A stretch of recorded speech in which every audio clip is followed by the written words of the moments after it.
bienvenida a toda la audiencia. Muchas gracias a nuestros panelistas por estar aquí presentes. Hoy verdaderamente tenemos un panel de lujo. Thank you, Jonathan, for joining us. Tenemos un panel verdaderamente espectacular para hablar de un tema verdaderamente importante, sobre todo en tiempos de COVID, el New Deal y cómo puede impactar o cómo pudiera tener una influencia, un impacto esto en y para México, cómo tuvo un impacto en su momento, en la época de la Gran Depresión y qué efectos podría tener hoy día. Tenemos con nosotros, pues sin orden de importancia, porque verdaderamente todos los panelistas del día de hoy son verdaderamente importantes. Nos sentimos muy honrados de contar con la presencia del doctor Gerardo Esquivel. Gracias, Gerardo, por estar con nosotros. Subgobernador del Banco de México, gran apoyo para Aspen, amigo de Aspen Institute de México durante ya un buen número de años. Gerardo, además de ser uno de los economistas más calificados y más destacados del país, es licenciado en Economía por la UNAM, maestro en Economía por el Colmex, doctor en Economía por la Universidad de Harvard, académico y miembro del Sistema Nacional de Investigadores nivel 3, investigador también de la Universidad de Harvard, ha sido consultor del Banco Mundial, del BID, de la CEPAL, de la OCDE, de la Organización para la Cooperación y Desarrollo Económico, entre otros. Autor de diversos artículos económicos, merecedor de distintos reconocimientos, entre los que se encuentra el Premio Nacional de Finanzas Públicas. Tenemos el gusto de que nos acompañe hoy un hombre muy calificado, además muy reconocido a nivel internacional, Jonathan Alter, analista político, director de documentales, columnista, productor televisivo y presentador de radio. Graduado en Historia por la Universidad de Harvard, especialista en temas de presidencia de los Estados Unidos, ha entrevistado a 6 presidentes de Estados Unidos y jefes de Estado de otros países. Es autor de bestsellers como Defining Moment, FDR's 100 Days and the Triumph of Hope. Además, su trabajo abarca otros temas, y cuando digo FDR's es Franklin Delano Roosevelt, entonces, ¿quién más calificado que él para hablar de este tema? Su trabajo abarca otros temas como la educación política fiscal, niños en riesgo, entre otros. En 2019 coprodujo y codirigió el documental Breslin and Hamill, Deadline Artists, ganador del Emmy 2020 a Mejor Documental Histórico. Ha sido seleccionado como uno de los críticos más influyentes de los Estados Unidos de América y recientemente publicó el libro His Very Best, Jimmy Carter, Alive, septiembre 2020, la primera biografía completa de Jimmy Carter. Este libro ha sido catalogado como notable Notable Books por el New York Times. Tenemos también con nosotros a un economista extraordinario con quien he tenido la fortuna de dialogar y de compartir en diversos momentos, quien además estuvo en la misma universidad en donde yo estudié, en la Universidad de Cambridge.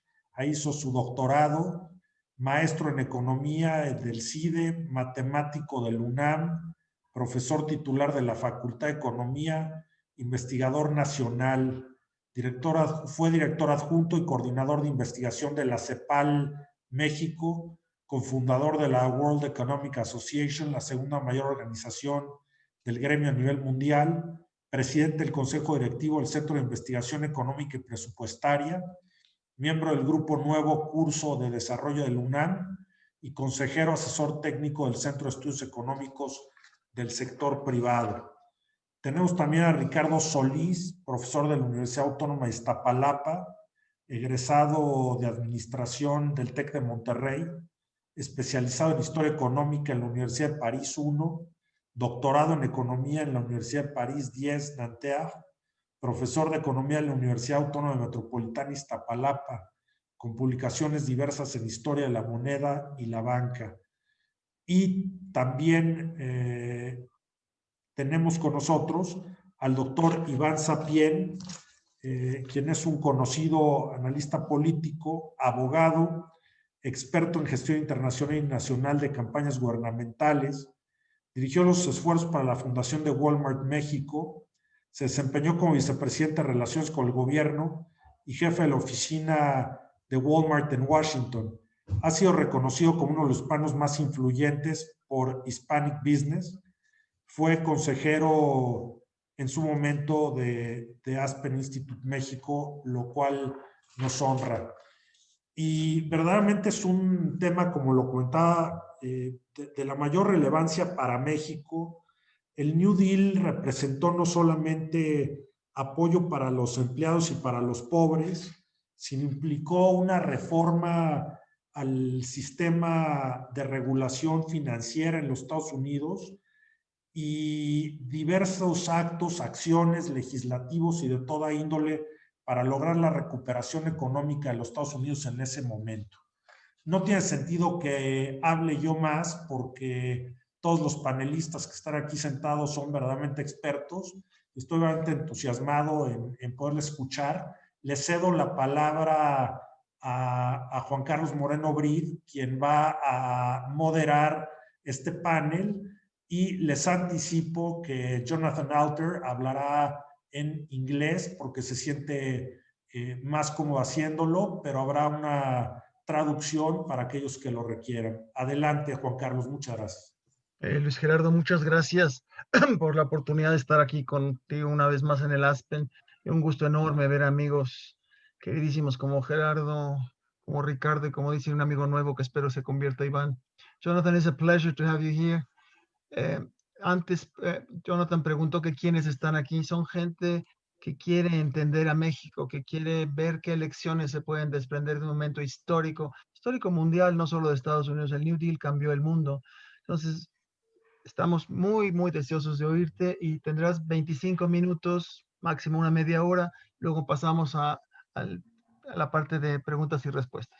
Después de los debates de Biden y Trump, no me voy a portar como el de Fox, ni tampoco como la de la NBC, pero trataré de ser muy riguroso con los tiempos. Así que, pues bienvenido. Estoy seguro que no se van a pelear como se pelearon estos dos personajes. Y creo que gane Biden, by the way. Pero bueno, Jonathan, welcome. Thank you very much. Okay. Very good. Well, thank you to the Aspen Institute Mexico for hosting this event. Thank you to all of you for attending. And I want to start by saying that I'm not an expert in applying the lessons of Franklin Roosevelt to Mexico, because my knowledge of Mexican political economy is about this deep. So you all are going to have to do the application and the contextualizing of this for your society. But I thought I might just tell you a little bit about the way Franklin Roosevelt approached the challenge that he faced when he became president. And, you know, coincidentally, this is something that Joe Biden is reading about right now. And he was in Warm Springs, Georgia, where Franklin Roosevelt spent a lot of time today giving a speech. So the United States, if Biden wins, is going to be applying a lot of Roosevelt style ideas next year. And Biden's version of the New Deal is called Build Back Better. And he has a very detailed plan, which you can find on his website, for how to both mobilize to fight COVID-19 and to build infrastructure projects and to tax the wealthy, and to strengthen labor unions. It's basically a Roosevelt agenda, which if Biden wins will be tried in the United States next year, but only if the Senate a week from today turns Democratic. If Biden is elected without a Democratic Senate, there will be no second New Deal in the United States next year. And there will just be more gridlock, more, political struggle without any concrete result. But just to give you an idea of what Roosevelt was faced with and what he decided to do, I think it's important to start with a speech that he gave during the 1932 campaign. And he, in this speech, which was also in Georgia, he said, we, quote, "We need bold, persistent experimentation. Take one method and try it. If it doesn't work, try another. But above all, try something." So contained in this is really the whole philosophy of the New Deal. It was not to take, one theory out of academia and say, we're going to do it this way, no matter what, or to take some idea that, Roosevelt's famous brain trust, as it was called, his advisors, his very smart advisors, not to take one of their ideas and we're going to do it this way, but to try a lot of different things and see which ones of them worked. And some of them didn't work, but he started a whole series of new agencies. The first thing he had to do was stabilize the banking system when he came to office, because the banks were closing and there was a run on banks shortly before he took office on March 4th, 1933. And we had a banking crisis. I know Mexico has experienced these in the past. And so Roosevelt's response to the banking crisis initially really consisted of three elements. The first thing he did was to close the banks and have what he called a bank holiday. He thought that was a more festive way of describing a moratorium. And he always tried to stay upbeat about everything. This was extraordinarily important, that he created confidence in the part of the American public. And he famously said in his inaugural address, "The only thing we have to fear is fear itself." That actually wasn't strictly true. If you have 25% unemployment and you're trying to figure out how to put food on the table for your kids and you have no social safety net, you have a lot more to fear than fear itself. But it worked well rhetorically to start to lift people's spirits. Then, with the banks all closed and the country basically on a barter economy, he pushed through in just a few days the Banking Act. And what that did was it had a very simple structure for categorizing all banks, either banks that should stay closed because they were unhealthy, banks that were healthy and could open, and the third category was banks that could reopen but needed some help from the government. So A, B, and C banks, very simple. And then just about 10 days after he took office, he went on the radio and delivered the first of what became known as fireside chats. And other American presidents have imitated this, where these were radio speeches, very familiar, conversational. He was talking to the American people. He was empathizing with them, and he was explaining, very transparent.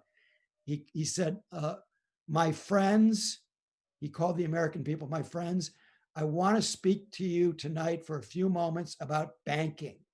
And then he said, hoarding has become a very unfashionable pastime.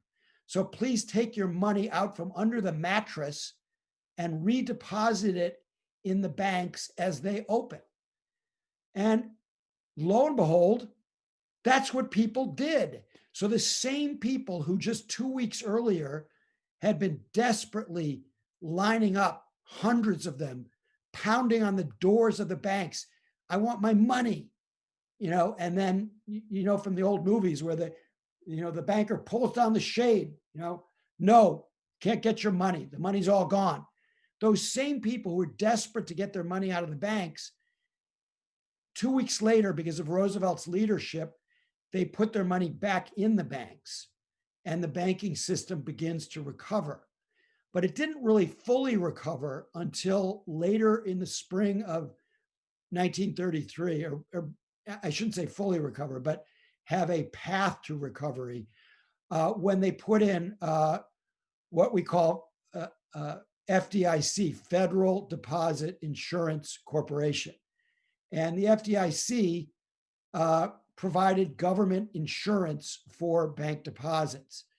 Now, aside from the technical economic details of why that was so important for restoring confidence in the banking system, it was actually akin to what Tim Geithner, who was Treasury Secretary under Obama, did. And I have a whole chapter about this in one of my Obama books. They applied stress tests in the winter of 2009, and that restored the banking system. In both cases, both in 1933 and in 2009, progressives wanted a government takeover of the banking system. They wanted to nationalize banks. And both Franklin Roosevelt and Barack Obama said, we're not going to do that. We're going to take the more conservative route, and we're going to nurse these banks back to health without nationalizing them, without taking them over. And I remember the reason why, I think, Roosevelt basically just adopted his predecessor, Herbert Hoover's strategy. In the case of Obama, Lawrence Summers, who had been Bill Clinton's Treasury Secretary, I think many of you are familiar with him because he was very involved in Latin American debt relief. Under Obama, he was his chief economic advisor. And I remember having dinner with Larry during the crisis in 2009. I said, well, why don't you do what, Paul Krugman and Joe Stiglitz and these big time Nobel Prize winning American economists want you to do, and nationalize Citibank, one of our biggest banks. And what Larry said was, well, that would lead to, runs on Citibank, and it would cost us another $1 trillion to make those people whole. When I very recently was interviewing Krugman about a book that he wrote, he thought that was bull, not true. But whatever the case is, both Roosevelt and Obama applied a moderate approach to rescuing the banks. But in doing so, they were beginning to rewrite the American social contract. And this is the larger point to understand about what he did. He was creating a new relationship between the United States government and the public, and a new social contract where the people, if they were suffering, could expect the government to take some action on their behalf, and everything else flowed from that. So he created, a series of jobs programs, the first of which was called the Civilian Conservation Corps, and they went out and they basically restored the soil. They planted.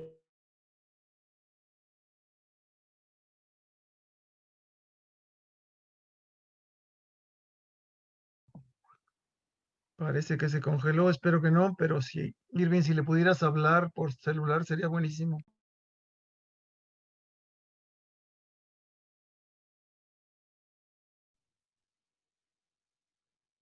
Sí, claro.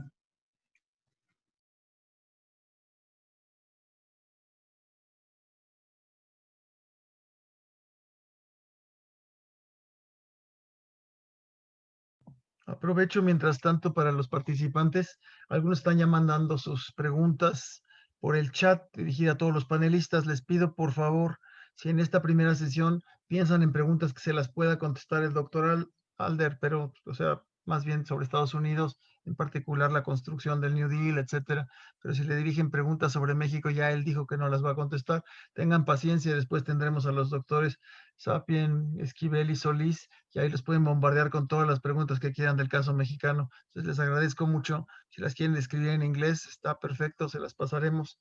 Y bueno, muchísimas gracias. No sé si Luis Gerardo quieras decir algo. Estás en mute, Luis Gerardo. Pues hasta el momento una extraordinaria presentación de Jonathan. Yo creo que va a haber mucho de lo que hablar y mucho que platicar. Y sin duda, de las grandes dudas que yo tengo es, y que habrá escuchado a nuestros panelistas, no hay una posición unánime respecto al New Deal. Hay algunos que lo critican y otros que lo favorecen. Entonces será muy interesante escuchar las dos visiones, si bien yo estoy convencido que sería difícil pensar en Estados Unidos si no hubiera pasado a través del New Deal. ¿Qué opinas, tú, Gerardo?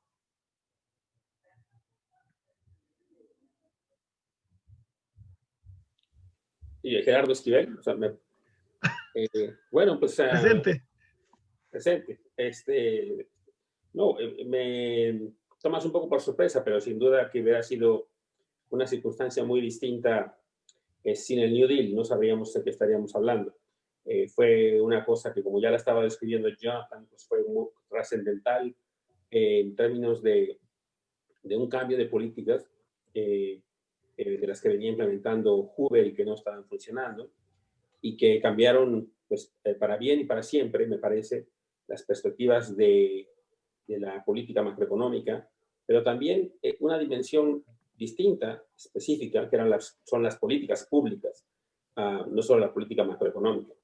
Entonces, yo creo que en ese sentido, pues es crucial entender mejor el contexto en el que surgió el New Deal, y creo que por eso me parece que es muy importante que el Instituto Aspen haya promovido esta discusión y que haya invitado a un experto como Jonathan, que esperamos que regrese pronto al aire, porque estaba explicando una cosa que es fundamental, que es un poco todo el inicio del New Deal y la parte del restablecimiento de la confianza bancaria, que fue crítica para el reinicio de la recuperación. Muy importante. Yo recuerdo en el momento en que estaba en la universidad, algún maestro de economía que tuve, en ese momento indicaba que el New Deal lo que había provocado había sido que la crisis se hubiera acentuado y que hubiera sido más pronunciada. A mí en lo personal me cuesta trabajo entender cómo podría un gobierno olvidarse de la gente con esa gran crisis, esa gran depresión, esa problemática que vivían en aquel momento, y que a ver qué nos dice Jonathan, pero esa gran depresión que existía y la gran afectación que había entre los campesinos, entre los ancianos, entre los más desfavorecidos, pues digo, no sé si sea factible que una economía dé la vuelta sola, simplemente con la mano invisible. A mí me cuesta trabajo creer que un gobierno se pudiera olvidar de la gente de esa manera. Y de los temas que más me estaba interesando, lo que decía Jonathan, es la nobleza que caracterizaba a Franklin Delano Roosevelt, y la cercanía que tenía la gente y la identificación que tenía la gente con él. Me parece que es el único, o sea, el presidente de Estados Unidos que se ha reelegido más veces en la historia de ese país, ¿no?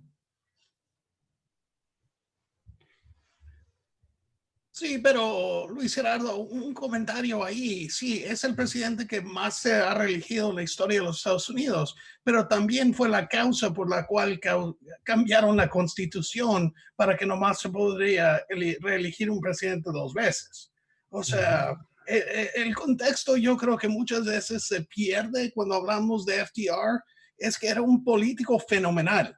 Entonces, él sabía cómo causar y crear un capital político con el pueblo americano, que no fue nada fácil. O sea, tuvo que luchar por cada 4 años y para cada una de sus causas. No fue nada fácil. Había un grupo de gente que estaban en contra de él, decían que era socialista. O sea, esa lucha entre el rol del gobierno en la vida de las gentes que creó FDR es la misma que se están en las elecciones hoy día. Igualita. No ha cambiado nada. Ese es ese es un buen comentario, Iván. ¿Y cómo consideras que pasó a la historia FDR, Franklin Delano Roosevelt? O sea, ¿lo consideras históricamente una figura controvertida o cuál sería tu evaluación ya, vamos a decir, 70, 80 años después de su último mandato? Sí, yo creo que, como habían comentado, there's Jonathan.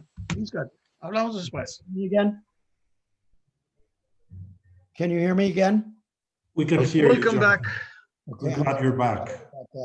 My apologies. I don't know what happened. I have an Ethernet connection, so that should not have happened. But The Russians, Jonathan, the Russians. Russians, yeah. I assume you had some other people filling in. What I wanted to say was that after rescuing the banks, Roosevelt tried to do some things that would make people happy. So he legalized beer. We were just coming out of prohibition. And he realized that, just strengthening the banks wasn't going to do anything for the people. And so he's very conscious of trying to do things that would be politically popular at the time he was shoring up the banking system. And then he launched a series of jobs programs. And some of them, as I mentioned, clearing trails, planting 1 billion trees, other of them working on big infrastructure projects, lots of bridges and schools and roads.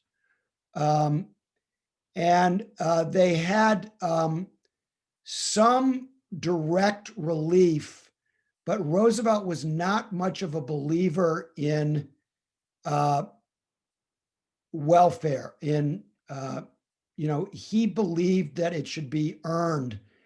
And that's why the basis of the Social Security system, which was enacted in 1935, and is the most popular and successful social program in the history of the United States, it is based on the premise that you pay into the system when you're working, and the money is taken out in a payroll tax.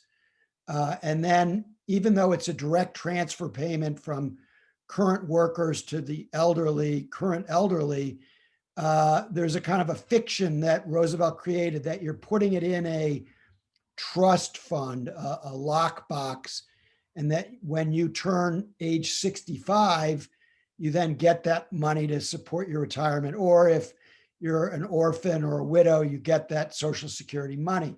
But it's not a handout from the government. And Roosevelt did begin a program, Aid to Families with Dependent Children, that became a welfare program, but he wasn't happy about it.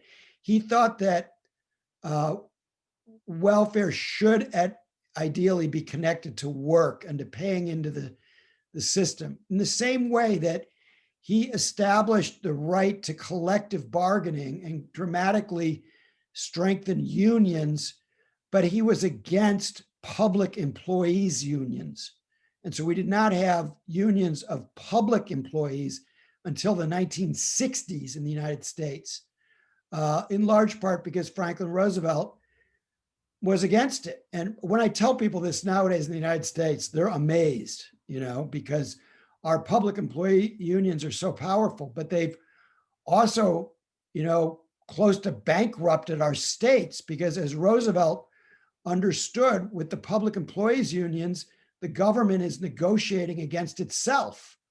So, and it's very easy for the politicians to give the public employees unions what they want because they know that they're not going to be in office when the bill comes due years later. So they give these very generous contracts to the public employees unions. And that's less of a problem at the federal level, but it's a huge problem at the state level.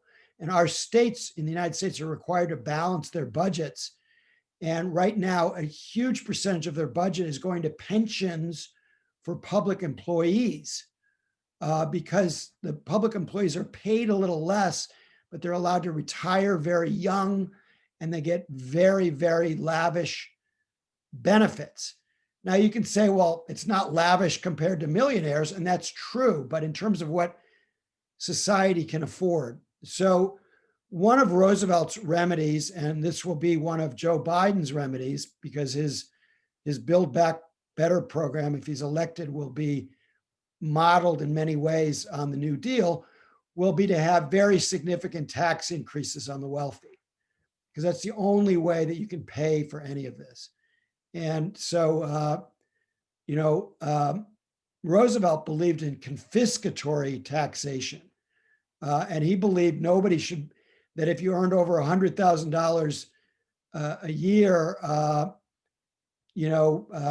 you should pay 100% tax. You shouldn't be able to earn over $100,000 a year. That was what Roosevelt believed in the 1930s.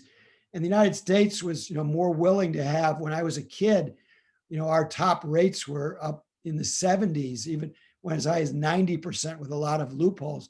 Now, the top rate is 39%. And Biden wants to raise that on anybody who's making over $400,000 a year. And he will use a lot of that money to fund his social programs. But just to conclude, so that you can start asking questions if you want to, the main change was the rewriting of the American social contract of what the government owed the people and what the responsibilities of the people were. And so that contract, we had been in an era of laissez-faire capitalism in the 1920s, and we came out of it. And we are now, I hope, given what happens next week, coming out of this era of dramatic wealth inequality in the United States and moving to a more equitable, more just social contract.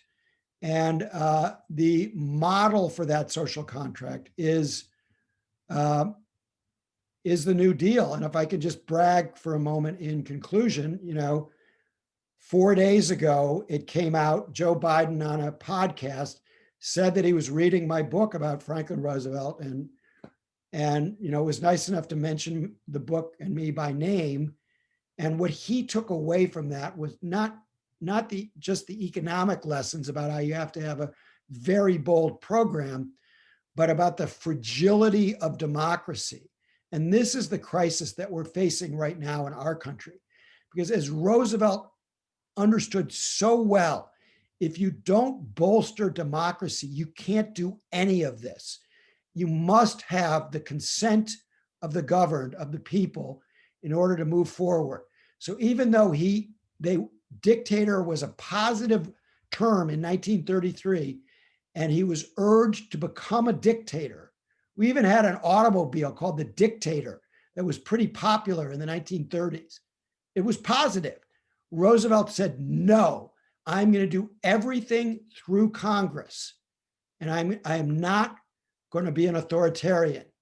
And the fact that he was not, I think, was essential to the success of the New Deal, that he did it with popular support. Because as Abraham Lincoln said, with public opinion, anything is possible. Without it, nothing is possible.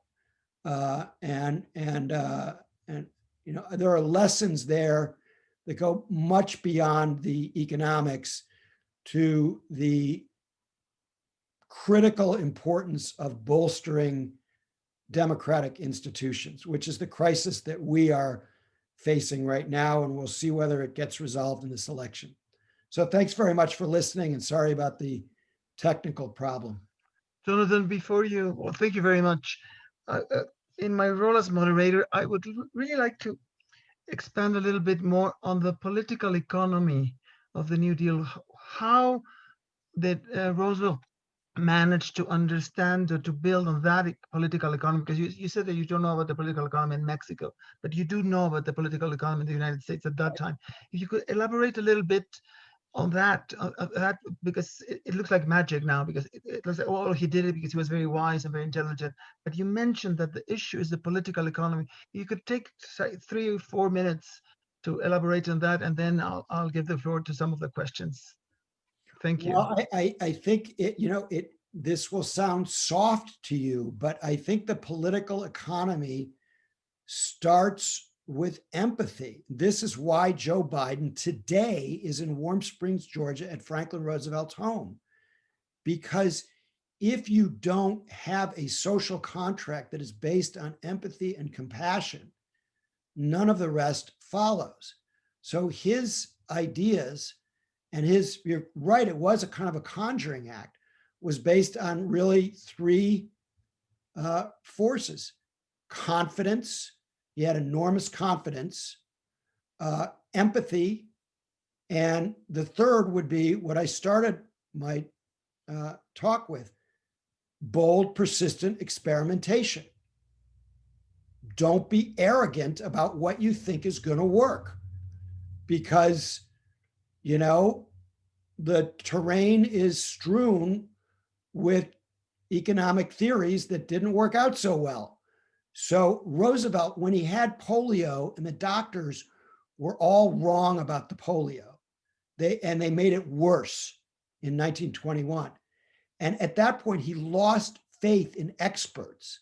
He believed in science, unlike Trump. He believed in science, but he didn't take anybody's particular expert advice that seriously. So John Maynard Keynes came in to meet with Roosevelt, and Roosevelt didn't really understand that much of what Keynes was saying to him, but he applied intuitive Keynesian policy that grew out of his character, his convictions, his empathy, and his vision of a new social contract. So the particular macroeconomic fiscal policies were not things that Roosevelt understood particularly well. The Republicans used to say that Roosevelt must have flunked all of his classes at Harvard, his economics classes. And because he kept going back and forth, for instance, on whether a balanced budget was important. So when he came to power in 1933, everybody in the establishment believed you had to have a balanced budget. So he goes, okay, I'll introduce a balanced budget. He cut spending. Nobody knew this. I was amazed to learn it when I researched my book.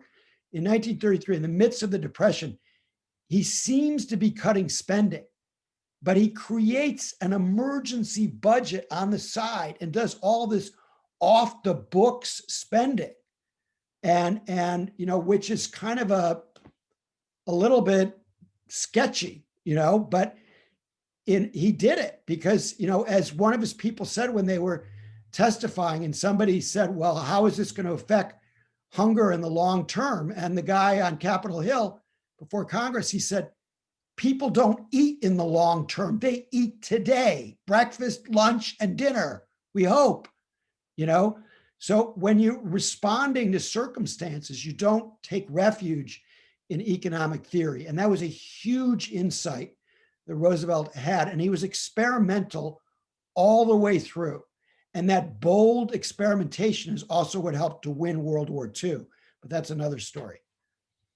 Thank you, Jonathan. We have a comment. It's in English from Miguel. Well, first of all, Alberto Palma said that I was going to enjoy very much your presentation. I think we're all doing it. Thank you very much. Miguel Limon reminds us of Churchill's comment that he once said, you can always count on the Americans to do the right thing after they have tried everything else. Yes, so yes. That's very much Yeah, that's very much like, you know, democracy is the worst form of government except every other form of government. Um, and yes, I think this is very true. I hope that Churchill's maxim will be borne out in this election. I pray. It is genuinely the most important election in all of American history. And, you know, I mean, I've studied American history my whole life, and maybe the election of 1864 in the middle of the Civil War, but we are at a true crossroads. And you know, we will be a very different place. And this will have major implications for Mexico if Trump is reelected. I know you guys know how terrible Trump is. And I loved, Don't remind us. yeah, I loved seeing, you know, Vicente Fox's response to Trump on the wall. So I know, you know, I know all about that, but I think even understanding everything about the wall, it would be impossible for you to know, as we do, the depths of horror to which we have descended on so many levels. And there is time to recover if Biden wins. If he doesn't win, I'm terrified.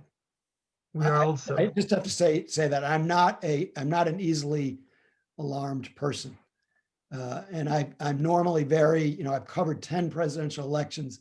Most of them, it really doesn't matter all that much who wins. This one is different. We have two more questions on Roosevelt, Jonathan. One is, what was the fiscal cost of the rescue of the banks? And what about the FDIC? Two questions. Yes. So did you hear the part where I talked about the FDIC? Do you want me to talk more about that? I did, but someone, if you want to then answer first the first question, and then we just get about the question that the FDIC, because I don't know whether the one that asked it right. Let me return to question that. or not. So the cost was the cost of the bank rescue in 1933 was zero, because they set up this structure where they allowed the strong banks to reopen. They closed the failing banks, and then the third category of banks that needed some help got the help eventually from the FDIC, where the insurance premiums were paid for by member banks of the FDIC, the Federal Deposit Insurance Corporation.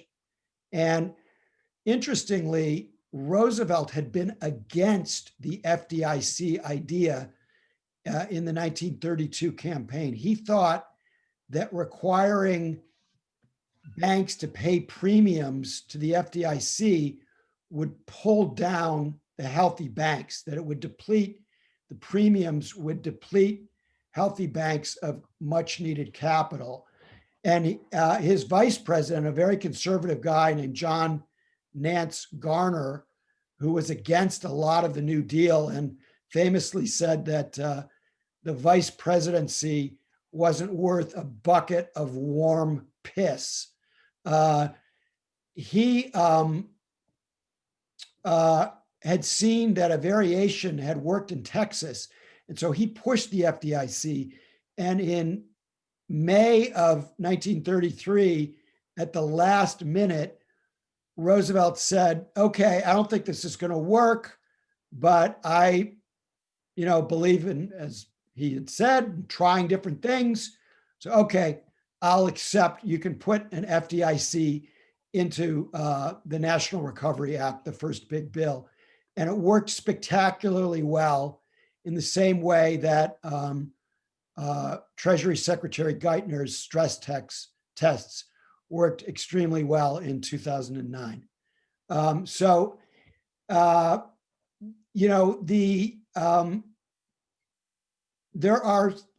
larger point is that the solvency of a nation's banking system is partly psychological.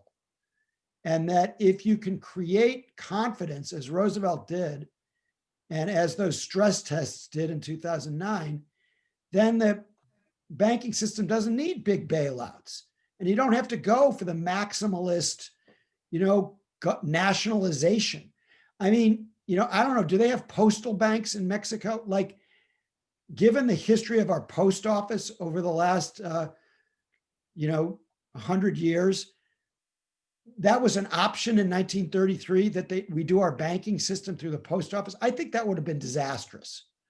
The government would have been much too involved in our banking system. And we've had a much, much healthier banking system, although it's had certain problems, by not having postal banks. However, it was interesting. I don't know what the Mexican banks were doing in 1933, but the Canadian banks were healthy because they had a more of a branch banking system. The reason that American banks failed is they had way too many local banks. Like every dusty town would have a saloon, a general store, and a bank.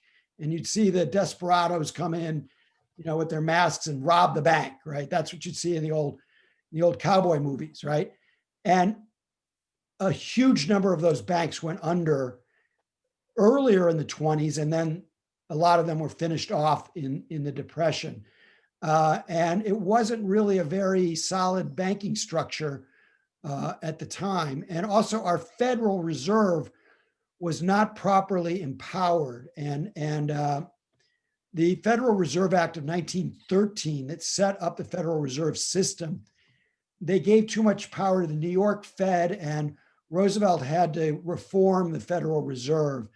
And he did that in the middle 1930s.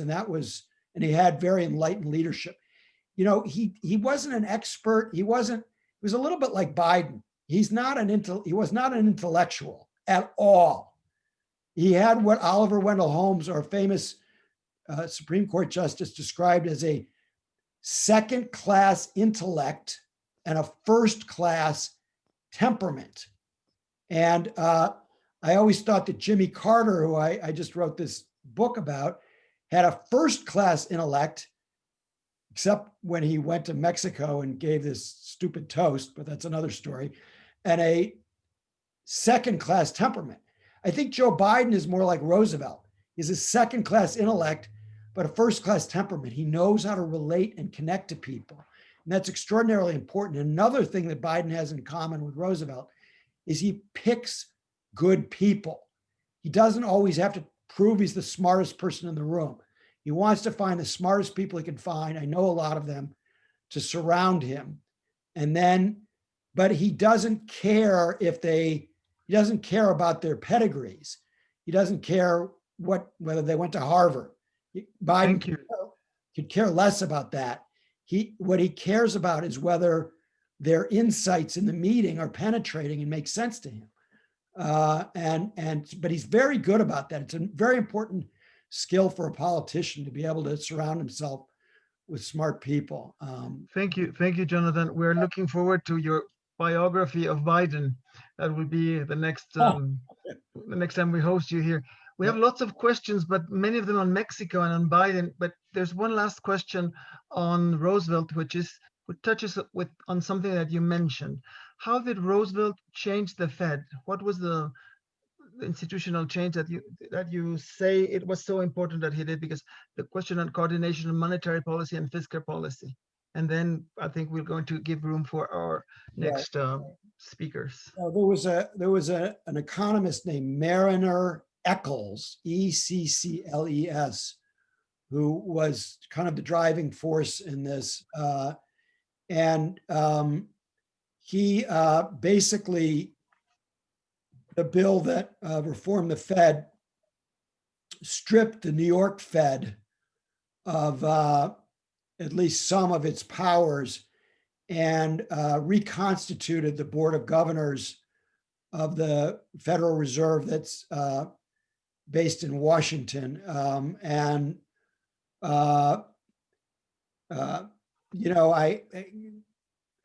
I don't know many of the other details. We haven't even gotten into Roosevelt basically taking the US off the gold standard, which was also an important development. But his, Roosevelt, just in conclusion about Roosevelt, not everything he did worked. So after he was reelected in 1936, the old time orthodoxy, which is powerful to this day, the balanced budget orthodoxy, and the Republicans, if Biden wins, they just indicated today, Ted Cruz, the senator from Texas, said today that after 4 years of not caring about deficits, the Republicans are going to go all in next year on deficits, which, as Krugman says, is crazy because we don't need to worry about that right now. And we're not in any danger of igniting inflation. But in 1937, Roosevelt succumbed to this thinking, oh, we got to balance the budget. He introduced balanced budgets. What happened?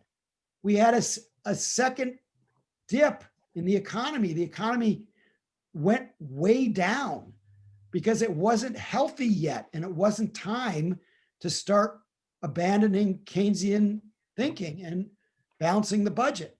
And so when the economy went down in 1937 and 38, it didn't really come back until 1940 when we got the factories going, building armaments to send to Great Britain. And then, of course, when the war started, then our economy really roared. But so the point is, Roosevelt wasn't always right. And it's the humility that is important that I think is, for people not to be, economists not to be too sure that they figured out how the world works. And that's asking a lot of economists, but suppleness is what was key to Franklin Roosevelt.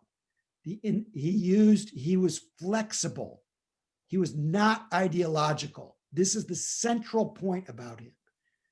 He was a progressive, but not an ideological one. They said, "Are you a liberal? Are you a conservative?" He said, "I'm a Christian and I'm a Democrat." That's it.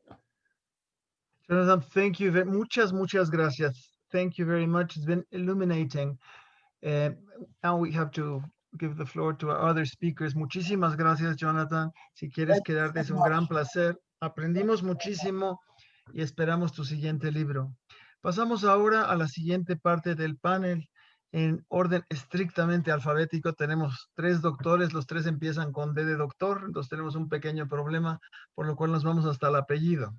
Gerardo Esquivel, querido, tiene usted, si le parece, 10 minutos para su intervención, y luego pasamos a Ricardo Solís y luego a Sapien 10 minutos cada uno, y luego preguntas y respuestas si las quieren ir subiendo ahí, y ahora sí pregunten lo que quieran de México, de Biden, del mundo, lo que gusten. Gerardo, el piso es tuyo, como dicen. En primer lugar, gracias Juan Carlos por la presentación y la invitación a estar en este seminario muy interesante, escuchando a alguien que conoce tanto como Jonathan Alter, y compartir este panel con tan distinguidos colegas a quienes aprecio y admiro. Gracias, por supuesto, a Luis Gerardo del Valle, que es el encargado del Instituto Aspen en México y que lo ha hecho muy bien y que ha organizado esta serie de conferencias para que entendamos mejor el contexto del New Deal. Y quiero empezar diciendo algunas cosas sobre Roosevelt y cómo yo entiendo su rol en todo esto. De Roosevelt creo que hay que decir varias cosas. Una es una persona que entendió el contexto de su tiempo y de su circunstancia, y que no era fácil, porque Roosevelt provenía de una familia muy poderosa, muy adinerada, que venía, recordemos, es pariente de Teddy Roosevelt también, y además tuvo esta característica que no es muy común en los líderes, que es esta combinación en la que tenía no solo el entendimiento de cómo funcionaba la economía y los mercados, y un cierto pragmatismo, pero al mismo tiempo tenía una gran sensibilidad social. Y eso no es muy común. Piensan en quien ustedes quieran, y normalmente verán que tiene una de las dos de los grandes líderes. En América Latina hemos tenido ya nuestra gran dosis de liderazgos de gente con sensibilidad social, pero no necesariamente con una comprensión cabal de lo demás, o viceversa. También hemos tenido una dosis de líderes que tienen un buen entendimiento del funcionamiento de los mercados y de la economía, pero no necesariamente con sensibilidad social. Y Roosevelt tenía esa combinación y ese pragmatismo que, como dijo Jonathan al final, eran de alguna manera no necesariamente representativos de una ideología, pero que en el contexto en el que se vivía en Estados Unidos en aquel momento, y el contexto mundial, recordemos lo que estaba en torno suyo, digamos, en los otros países desarrollados, eran algunas tendencias hacia movimientos nacionalistas, hacia movimientos también de cierto autoritarismo, y él lo cuenta un poco como en el contexto de la Gran Depresión, viniendo él de ser gobernador de Nueva York, sentía una enorme presión, y así lo cuenta después en algunos de sus discursos, de que había una presión de moverse en dos direcciones. Una iba hacia el hecho de darle mucho poder. Jonathan ya no lo contó esta vez, pero yo lo he escuchado en otras ocasiones hablar de cómo él descubrió una versión, un draft de discurso inicial de Roosevelt, en el cual hablaba de la posibilidad de tener estos dictatorial powers. Digamos, era una presión y una tendencia posiblemente que existía por la necesidad de resolver los problemas económicos que vivía Estados Unidos.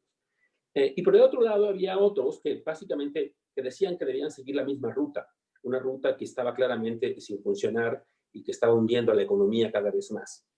Y él lo dice después con mucha mayor, digamos, una visión posterior y claridad, cómo él decide tomar una ruta intermedia. Una ruta intermedia en la cual una de las primeras cosas que hace es lo que ya describió Jonathan, que es el tema de restablecer la confianza en los bancos, una cuestión muy importante que hizo muy rápido y que permite restablecer por un lado el crédito, que es lo que dice, restablecer el crédito que funciona en la economía, y luego lo que busca es, por otro lado, restablecer la capacidad de compra de los consumidores norteamericanos. Y él dice que eso era restablecer el flujo circulatorio en el sistema circulatorio del sistema capitalista. Y eso que él lo plantea en esos términos, pues fue justo lo que hizo. Y yo diría que de lo que hay que reconocer de Roosevelt, yo diría son tres características fundamentales y del New Deal como tal.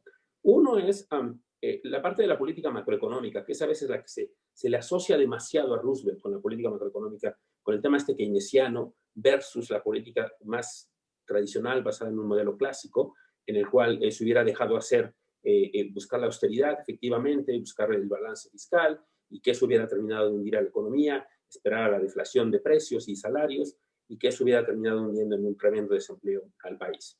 Y esa es una cosa que hizo después, respondiendo un poco al pragmatismo. Él no era muy ideológico. De hecho, la primera versión que hizo Keynes, una carta que le envió, era más bien crítica, no era tan favorable a Roosevelt. Después ya fue un poco más favorable en cuanto se modificaron las políticas de Roosevelt, un poco más de corte keynesiano. Pero esa es la dimensión macroeconómica, que es en la que a veces se le enmarca demasiado. La otra dimensión que tiene Roosevelt es la dimensión de las políticas públicas específicas.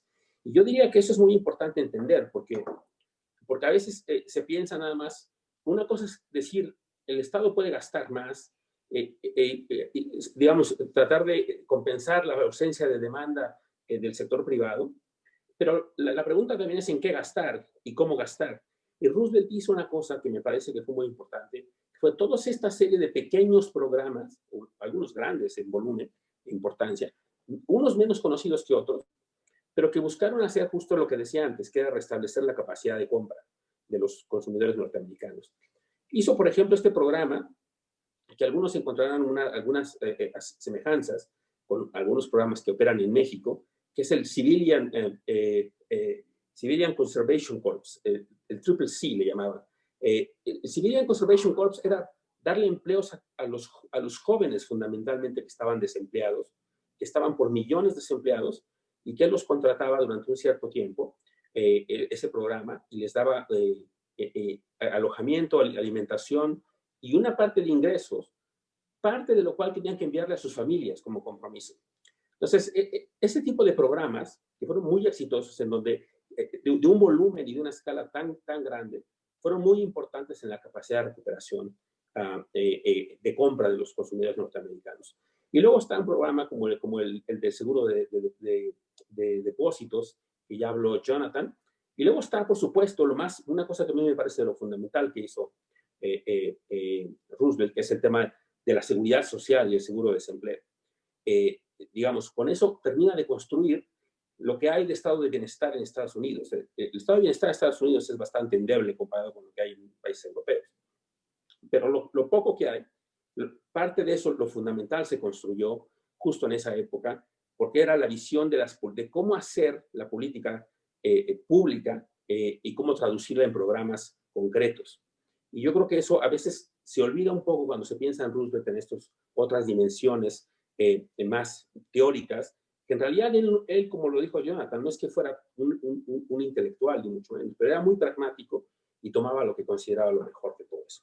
Esa es la segunda dimensión. Y la tercera dimensión que quisiera comentar de Roosevelt y que a veces también se suele olvidar, Jonathan creo que prácticamente no lo mencionó ahora, pero lo he visto mencionarlo en otros momentos, y está mucho en su libro también, habla de cómo Roosevelt fue un gran comunicador.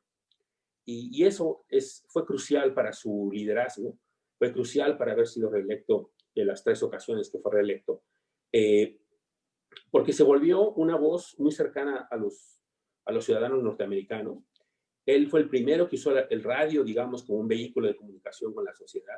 Estableció lo que se llaman los fireside chats, que eran estas intervenciones o alocuciones en el radio, en el cual periódicamente se dirigía a la sociedad, ¿no? Y el fireside chats, la traducción sería como pláticas junto a la chimenea, ¿no? En la cual ya trataba de establecer una información directa con los ciudadanos norteamericanos de temas muy complejos. Su primer fireside chat, por cierto, que están íntegros, los pueden ver en internet. 2 minutos, Gerardo, querido. 2 minutos. Sobre el tema del FDIC, precisamente. El tema de la crisis bancaria y de cómo iba a ser la renovación en la confianza del sistema bancario y cómo les pide a los ciudadanos que vayan y regresen sus depósitos a los bancos después de semanas en las cuales habían estado precisamente fungiendo la corrida bancaria. Y lo que ocurrió al día siguiente, cuando reabren los bancos, gradualmente, como lo platicó Jonathan, es uno de los crecimientos más altos en toda la historia del mercado de valores, que creció 15% e inmediatamente empezó a aumentar los depósitos por encima de los retiros. De tal manera que logró restablecer la confianza en el sistema bancario por la vía de la comunicación directa con los ciudadanos. Y eso hacía periódicamente. Fue el primer presidente que estableció las conferencias de prensa 2 veces a la semana, como de rigor. Su esposa daba una conferencia de prensa a la semana, porque no había periodistas mujeres que podían acceder a las conferencias de prensa del presidente. Y entonces era una forma de mantenerse comunicado y en contacto con la sociedad. Y de esa manera me parece que hacía una labor fundamental de información y convencimiento, porque estaba sujeto también, y eso creo que hace falta entenderlo, y estoy por terminar, hace falta entender que estaba sujeto también a una enorme presión y críticas de distintos lados, justamente por lo que ya decía antes. Uno de sus más feroces críticos después, posteriormente, cuando empezó a hacer una política fiscal progresiva, fue, por ejemplo, Randall Hearst, cuando empezó a poner los impuestos a las herencias, y lo veía como una tendencia hacia el socialismo. Entonces, digamos que eso es lo que yo diría de Roosevelt, el New Deal, y de cómo el pragmatismo de Roosevelt tuvo que combinarse con esta sensibilidad social y el entendimiento del funcionamiento de los mercados y la economía para lograr una serie de políticas públicas de gran importancia y trascendencia que han hecho Estados Unidos el país que soy, y que sin ellas estaríamos hablando de un mundo muy distinto al que tenemos hoy en día. Gracias. Gerardo, muchísimas gracias. Preciso, en forma y fondo. Muchísimas gracias, de veras. Pasamos ahora a Ricardo Solís y le agradezco de antemano igual me ponga atención cuando le pongo 1 minuto ahí en la pantalla. Muchísimas gracias, Gerardo, por el respeto. Y vamos, Ricardo, y el contenido de lo que dijiste. Sí, muchas gracias.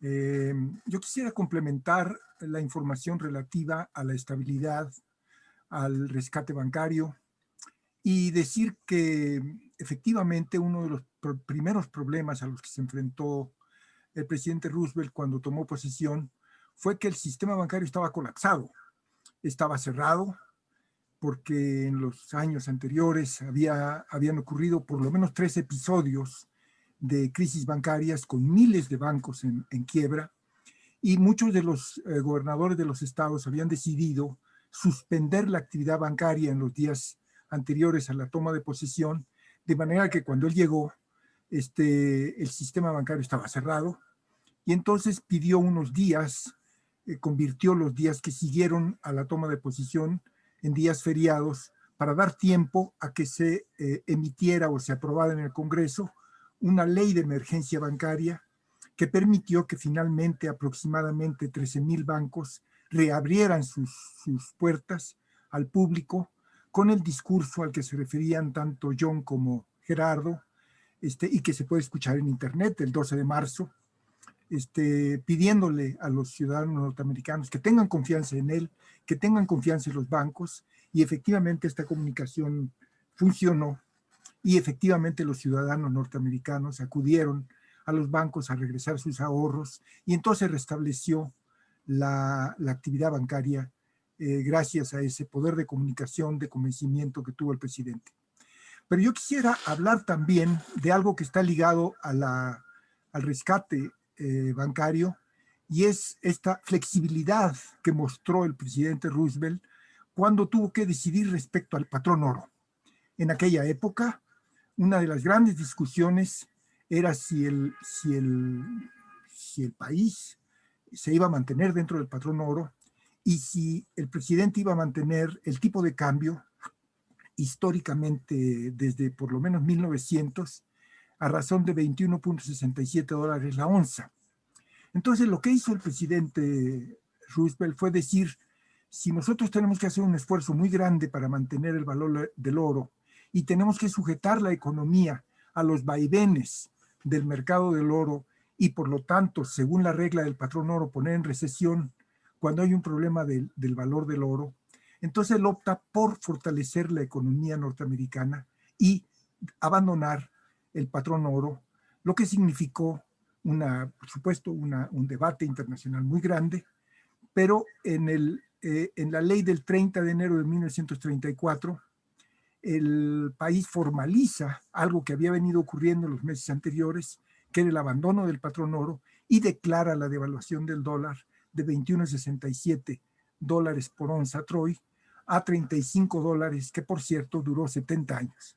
Entonces, esta capacidad de decidir sobre grandes problemas como el patrón oro, como la devaluación del dólar, es algo que va a ser muy importante, porque gracias a eso se recuperan los precios de Estados Unidos, se elevan los precios agrícolas, se elevan los ingresos de los agricultores, se hace más competitiva la economía norteamericana.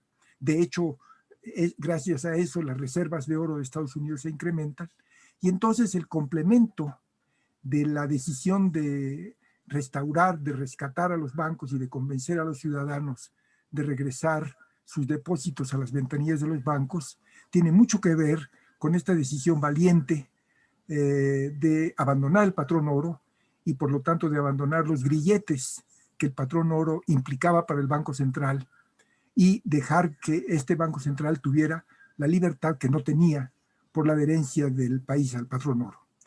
Y me voy a referir ahora a la pregunta que hizo Juan Carlos respecto a la reforma que hizo Roosevelt del Banco de la Reserva Federal.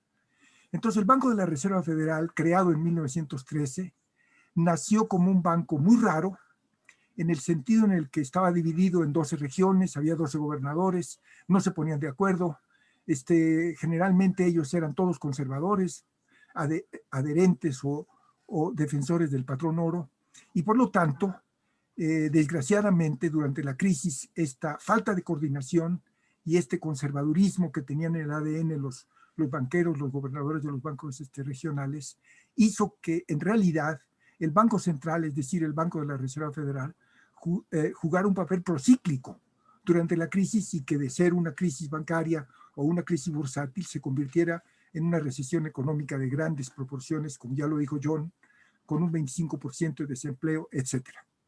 Entonces, cuando el presidente Roosevelt invita a Mariner Eccles a ser director del Banco de la Reserva Federal, le dijo este señor, oiga, no, fíjese que no, escoja usted a su peor enemigo y dele la dirección del Banco Central.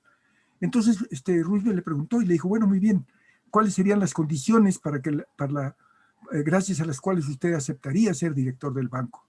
Y él dijo, bueno, tenemos que cambiar la estructura del banco y quitarle poder a los bancos regionales, para empezar el de Nueva York, y quitarles también funciones y concentrarlas en el Consejo de Gobernadores y dentro del Consejo de Gobernadores en el presidente.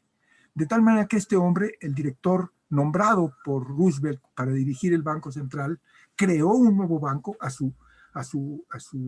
su proyecto, a su imagen personal, un banco centralizado con mucha flexibilidad, además de la que le dio el abandono del patrón oro, y que gracias a eso el banco pudo cumplir una función muy importante que ahora se reconoce y que ha sido en los últimos tiempos muy importante, que es el de prestamista de última instancia.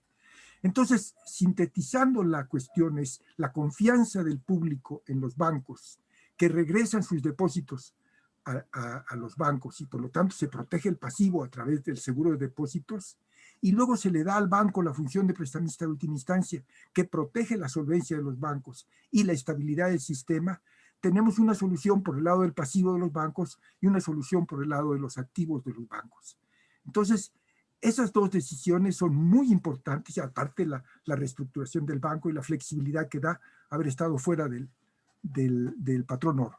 Y dos últimos asuntos muy importantes fueron la ley Glass-Steagall, que le permite al sistema separar a los bancos comerciales de los bancos de inversión y que es otro complemento de la reforma bancaria, y sobre todo que esta ley de Glass-Steagall le permite al banco, le permite al presidente emitir billetes, emitir dinero sin pasar por el Banco de la Reserva Federal y directamente hacerlo a través del Tesoro, de tal manera que se dieron los recursos, por lo menos a nivel del sistema financiero, para financiar los programas sociales.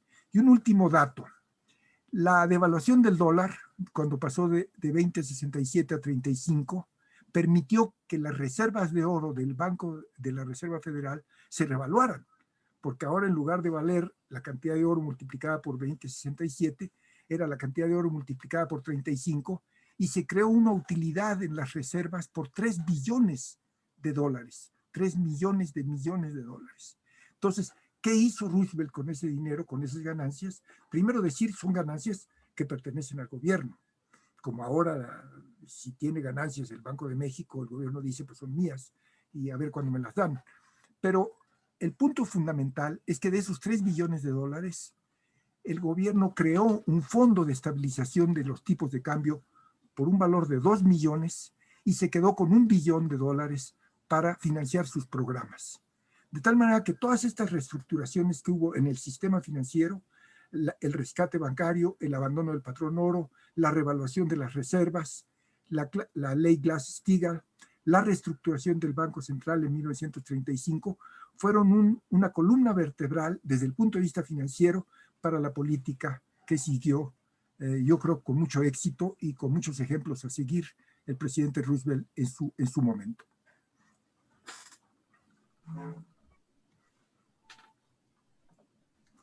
Muchísimas gracias, Ricardo. Tenías todavía 45 segundos si los quieres aprovechar. O si no, se los pasamos a Iván, que quizás los aprovecha también. Tú dices. Iván, muchísimas gracias, Ricardo. Complementaste en aspectos muy técnicos lo que estábamos hablando también en términos de economía política. Muchas gracias, con Gerardo, Ricardo y Jonathan. Iván, por favor, muy amable, tienes 10 minutos. Sí, mucho gusto estar con ustedes. Yo creo que muchos de los puntos acerca de FDR que se han hablado los iba a hablar. Entonces voy a tomar un poco de diferente rumbo porque yo creo en el momento en que estamos viviendo en Estados Unidos y México, yo creo que una de las cosas en las que habló Jonathan Alter a mí me sonó como un buen tema. La idea del New Deal viviendo en Joe Biden y estas elecciones es en realidad lo que está pasando. Y cuando pensamos nosotros en FDR, como hemos hablado aquí, una de las cosas que fue fundamental para el éxito de FDR no era solamente que tenía buenas ideas, no solamente que era buen comunicador, no solamente que él tenía los fireside chats. Winston Churchill dijo que cuando conoció a FDR era como la primera vez que tomó champán. Entonces era una persona que sabía moverse políticamente, pero además de eso, y eso no se ha visto por tanto tiempo, además de esto, tenía un congreso que era de su partido y que estaba contigo durante totalmente su gobernación. Eso fue fundamentalmente diferente. Además de eso, nunca perdió el pueblo americano o la mayoría del pueblo americano porque él sabía cómo moverse y cómo estar seguro que el pueblo americano estaba con él. Ahora, vamos al día de hoy. Nosotros estamos en una elección donde el presidente Trump es lo opuesto de FDR, no nomás por la política pública, sino porque Donald Trump ganó casi por 70,000 votos, que son menos de las gentes que caben en el Estadio Azteca, y él está haciendo una política pública como si fuera FDR, como si ganó 48 estados y tiene todo el Congreso. Entonces la situación está tan mal en los Estados Unidos porque Trump no supo crecer el capital político y de la manera en que FDR lo hizo. Entonces yo creo que eso sigue viviendo. La segunda cosa que yo creo que es muy interesante pensando en FDR y cómo se aplica eso políticamente en los Estados Unidos es que FDR, además de todo lo que hemos hablado, él creó la base del Partido Demócrata que existe hoy día. Los sindicatos, los afroamericanos, la idea que el gobierno tiene un rol en la vida de las gentes. Eso es básicamente el Partido Demócrata. Eso sigue viviendo. Eso es lo que se está luchando en estas elecciones. Entonces, yo creo que también es importante, hay otro, por ejemplo, estaba pensando en otra cosa, que es muy similar de FDR. Cuando FDR, al final de su primer administración, la Corte Suprema para FDR, le invalidó a varios programas. Entonces, FDR, cuando se reeligió, se enojó y dijo, entonces vamos a cambiar la Corte Suprema y ver cómo hacemos cambios por la ley, pero su propio Senado lo paró. Su propio Senado lo paró y se quedó ahí. Ahora, vamos a hoy día, exactamente lo mismo está pasando. Exactamente. Si ves la Corte Suprema y el voto que tuvimos hoy para que los conservadores tuvieran un 6-3, yendo hacia la administración de Joe Biden, lo mismo y las mismas luchas están ocurriendo.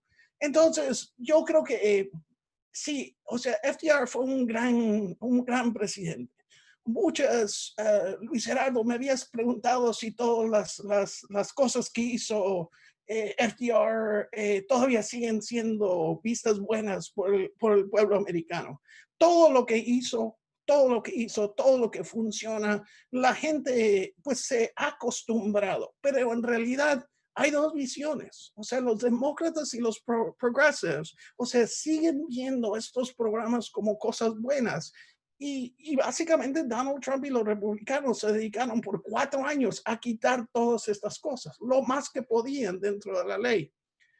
Por último, yo diría, la cosa que ha pasado en Estados Unidos en la historia, más cerca de lo que estaba tratando de hacer FDR fue el Obamacare. Vamos a un ejemplo reciente, Obamacare, que fue muy similar a las cosas que hizo FDR. O sea, y Obama tenía todo su Congreso para ver cómo ha cambiado las cosas. Tenía el Congreso de los demócratas. Y Obamacare, él no lo pudo pasar de manera progresiva, lo hizo pragmática, pero básicamente los republicanos lo han quitado todo. Y a lo mejor lo quitan todo en la Corte Suprema desde que llegaron. Entonces, esta idea de que lo que hizo Roosevelt, que se puede duplicar, hay que tener el contexto político y hay que ver que las cosas han cambiado mucho. Y para en realidad hacer esas grandes cosas de obras y proyectos públicos, etcétera, yo lo veo muy difícil en el futuro de los Estados Unidos. Ahí quedó. Ahí quedó. Muchas gracias, Iván, muy amable. Hay una serie de preguntas enormes de todo. Quisiera yo, aprovechando mi rol de moderador, primero aclarar que el panel estaba diseñado para que hubiera una mujer controlando la situación. Entonces el panel, si bien parece muy sexista, pues en el fondo no era tan sexista. Pero pues mil disculpas a nombre de la vida en general. Dicho eso, entonces quisiera yo pues resarcir un poco eso, este fallo y retomar. Voy a leer 3 preguntas. Hay muchas, por favor, los panelistas siéntanse en toda la libertad y derecho de leer las preguntas que están ahí, pero quisiera yo comenzar con una pregunta de una querida amiga también, Clara Husitman. Ella dice, ¿conocen algunos ejemplos de la flexibilidad de Donald Roosevelt de cambiar algún programa al darse cuenta que no le funcionaba? Esa es una. Luego tenemos otra pregunta de una mujer, Mariana Lara, creo.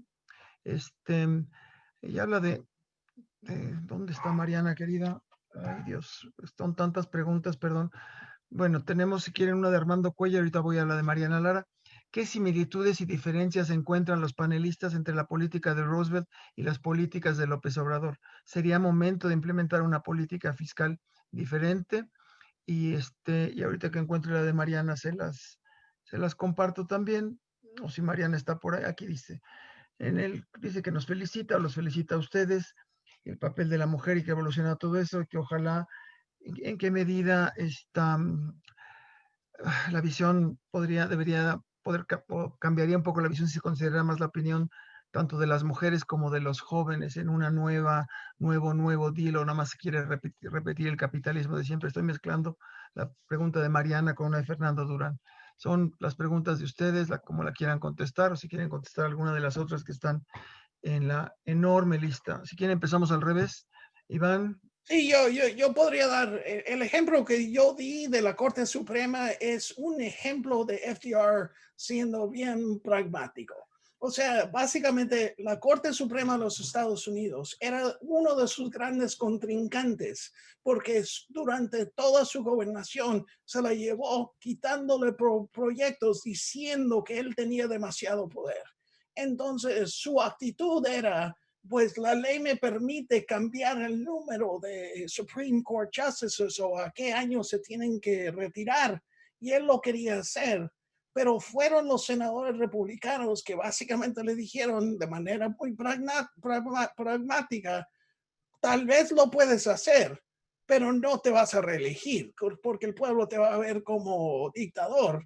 Y ahí se acabó. Nunca más se escuchó. Eso es un ejemplo de él siendo bien pragmático.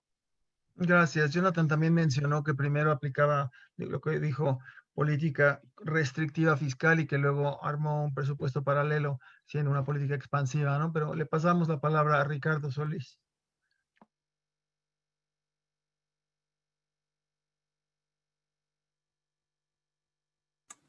Sí, efectivamente, el ejemplo de la política fiscal es muy ilustrativo. No solamente Roosevelt, sino su equipo de colaboradores cercanos, su secretario del Tesoro, en fin, todos eran partidarios del equilibrio fiscal. Y no solo eso, sino que el argumento era que la comunidad de negocios, los ricos, los dueños de las empresas, veían con muy malos ojos una política fiscal deficitaria que eventualmente pudiera reflejarse en inflación. Pero como nos explicó John, al final el presidente se dio cuenta de que para atender los problemas sociales tenía que violar esta sagrada regla del equilibrio del presupuesto, y entonces incurrió en un déficit fiscal que por suerte no fue muy alto. En promedio debe haber sido entre el 2 y el 3% del PIB a lo largo de los años 30. Pero ¿qué ocurrió también? Ocurrió que dentro de la lógica de lo que hemos estado hablando, los mayores gastos fiscales aplicados en su gran mayoría a los programas de alivio y de empleo para los desempleados y para los jóvenes, que ya se dieron algunos ejemplos, pero se acompañaron de mayores ingresos, no solamente porque la recuperación de la economía permitió una mayor generación de ingresos fiscales, sino que además tomó algunas medidas, como el incremento de los impuestos a los ricos, que no fueron muy exitosas, pero que, bueno, dieron una indicación de por dónde él iba su tendencia, y sobre todo impuestos al consumo, y en este caso al consumo del alcohol, porque una vez que se terminó la prohibición, se pudo poner un impuesto al alcohol y entonces hubo ingresos fiscales más altos de los que él tenía cuando empezó, de forma que el aumento en los ingresos o el aumento en los gastos se acompañó de un aumento en los ingresos, lo que al final permitió que el déficit fiscal no fuera tan alto. Entonces eso yo creo que es una cuestión de mucho fondo, porque significa que este pragmatismo y esta posibilidad de abrirse a una política alternativa, que finalmente fue una política exitosa y no fue tan grande el déficit fiscal, pero se convenció que finalmente la deuda, y sobre todo si era una deuda con el Banco Central, no tenía tantos peligros. Yo creo que ese es un ejemplo de la flexibilidad, del pragmatismo y del hecho de poner adelante los programas sociales y luego buscar el financiamiento y no decir vamos a hacer un equilibrio fiscal y luego lo que podamos hacer con lo que queda, los programas sociales. Yo creo que ese sería un ejemplo. Muchas gracias, Ricardo.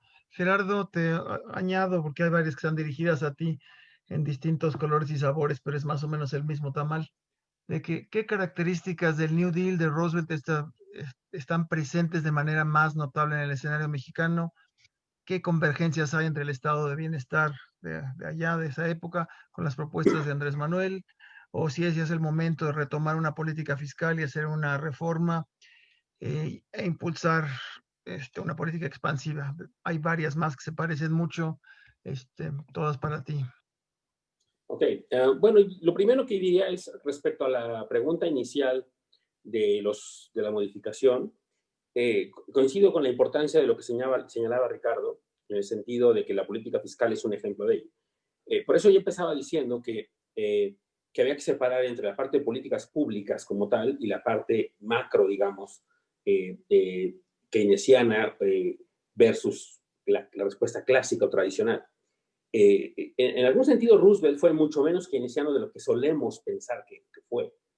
Y no fue tan keynesiano porque, pues para empezar, el pensamiento keynesiano se estaba desarrollando todavía. La carta que le manda Keynes a Roosevelt a fines de 33, un poco le empieza a plantear las ideas de la demanda agregada y lo que debía hacer el gobierno. Sus recomendaciones tienen que ver más con el tipo de cambio, tienen que ver también con las tasas de interés.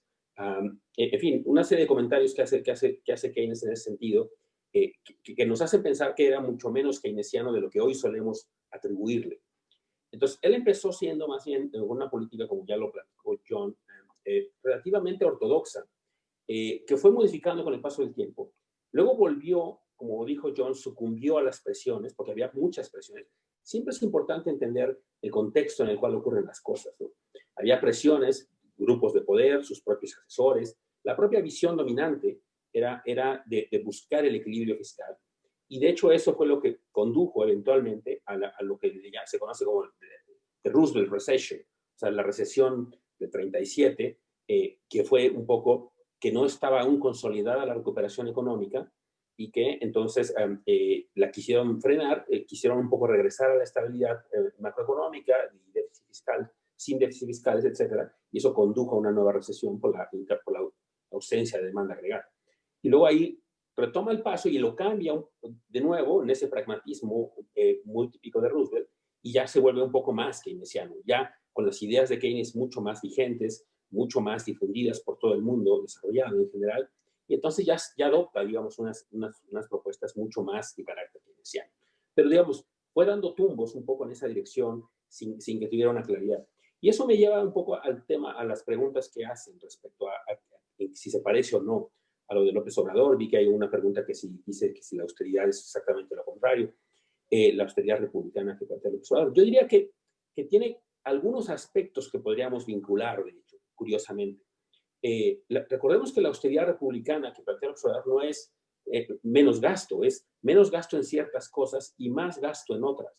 Y ese más gasto en otras cosas sí creo que tiene un sabor, digamos, o un cierto feeling, digamos, del New Deal, de reorientar los recursos hacia grupos de la población que pudieran ser, que pudieran fortalecer su capacidad de compra y que ya se mencionan los ejemplos, apoyos a los agricultores en el caso del New Deal, apoyos a los jóvenes y sembrar árboles, como ya se planteó, en fin, una serie de propuestas que son, curiosamente, podríamos casi asemejar de alguna manera a propuestas que se han hecho en esta administración. Podemos discutir si está bien o está mal, pero lo que quiero decir es, cuando a veces pensamos en la austeridad republicana, se piensa como que si fuera una reducción de G, y más bien es una reorientación del gasto hacia estas otras cosas, que sí que son importantes de alguna manera, en la lógica incluso del mismo New Deal, que era fortalecer la capacidad de compra de algunos sectores de la población